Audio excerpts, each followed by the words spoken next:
अस्सलामुअलैकुम, खुशामदीद। मेरा नाम है मज़हर खान और आप देख रहे हैं मिल्लत टाइम्स। आज का ये वीडियो बनाने का मकसद है कि आप तमाम लोगों तक एक मैसेज कन्वे किया जाए, एक मैसेज पहुंचाया जाए। अल्पसंख्यक लोग यानी कि स्पेशली मुस्लिम समुदाय के लोग अपने बच्चों को सख्ती से एक बात की ताकीद कर दें। वो ताकीद क्या है कि कहीं भी ऐसी जगह वो ना जाएं जहां बहुसंख्यक लोग रहते हैं, क्योंकि आज का जो माहौल है वो बहुत बुरी तरीके से बदल चुका है।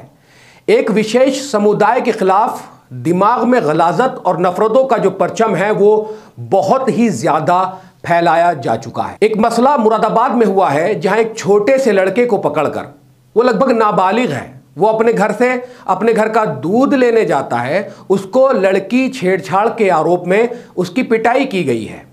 जब उसके वालिद, उसके पिताजी वहां उसको लेने के लिए पहुंचे या मामला समझने के लिए पहुंचे तो उनके पिताजी से भी बदतमीजी की गई है और उल्टा उन्हीं के खिलाफ जो है लड़की की छेड़छाड़ का मामला भी उन्हीं के खिलाफ दर्ज करा दिया गया है। क्या है पूरा मामला, उस पर आगे हम बात करेंगे।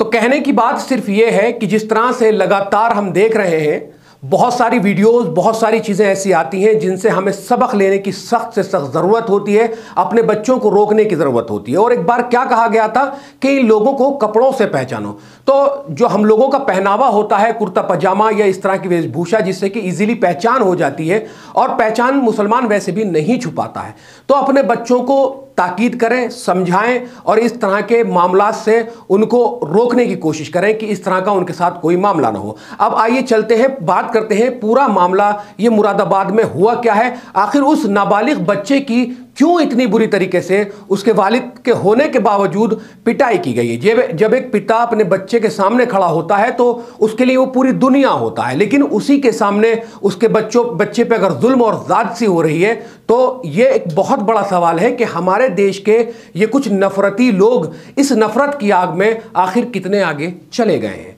आइए मैं बताता हूं आपको पूरा मामला क्या हुआ है।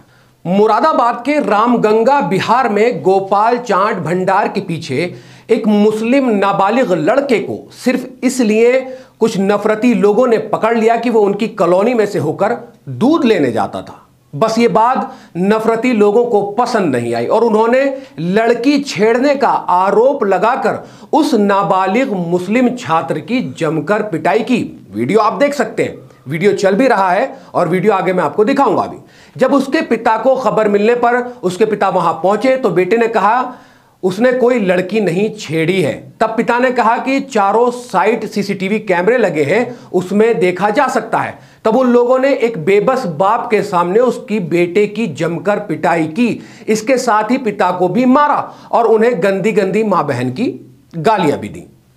जब पुलिस आई तो पिता ने कहा कि सीसीटीवी में इल्जाम लगाने की बात दिखाने को कहा तो उन्हें और उनके नाबालिग बेटे को मारा गया। पुलिस ने जब उन नफरती लोगों से सीसीटीवी दिखाने को कहा तो सब भाग गए। तब पुलिस ने पिटाई का शिकार पुत्र को शांति भंग करने की धारा में 151 में चालान कर दिया। तो इस तरह की वीडियो से सबक लेना चाहिए। अपने बच्चों को ऐसी जगह बिल्कुल भी ना भेजें जहां उनके साथ झूठा इल्जाम लगाकर मारपीट की जा सकती है या इस मारपीट को एक बड़ा रूप दिया जा सकता है। क्या कुछ पुलिस ने कहा है वो भी मैं आपको सुनाता हूं। मुरादाबाद पुलिस ने जारी की आवश्यक सूचना। उक्त ट्वीट के संबंध में अवगत कराना है कि दिनांक 26/8/2024 को थाना सिविल लाइन क्षेत्रांगत एक लड़के को दीनदयाल नगर में कुछ लोगों ने अशोभनीय हरकतें करते हुए पकड़ लिया। स्थानीय पुलिस द्वारा मौके पर जाकर जानकारी की गई तो ये तथ्य प्रकाश में आए कि उक्त लड़का दीनदयाल नगर फेज 2 में बने पार्क में फूल तोड़ रही महिला को देखकर अशोभनीय हरकतें कर रहा था। तो वहीं पर मौजूद कुछ लोगों ने लड़के को मौके पर पकड़ लिया था। पूर्व में भी उक्त लड़के द्वारा इस प्रकार की हरकतें की गई होनी पाई गई हैं। थाना पुलिस द्वारा 2 व्यक्तियों के विरुद्ध शांति व्यवस्था के दृष्टिगत निरोधात्मक कार्यवाही की गई है। भ्रामकता ना फैलाएं, तथ्यों की सही जानकारी कर ही ट्वीट करें। भ्रामक खबर फैलाने वालों के विरुद्ध आवश्यक वैधानिक कार्रवाई की जाएगी। तो पुलिस ने जो कुछ बयान दिया है, पुलिस का बयान ये है जो मैंने आपको सुना दिया है। पूरा सिनेरियो क्या कुछ है वो वीडियो में आपको साफ नजर आ सकता है। आप लड़का भी देख लीजिए, क्या ये लड़का इस तरह की हरकतें कर सकता है जो उस पर इल्जाम लगाया गया है। अगर आपको वीडियो पसंद आई है तो वीडियो को लाइक कर दें, शेयर कर दें और वीडियो पे कमेंट्स करना बिल्कुल ना भूलें।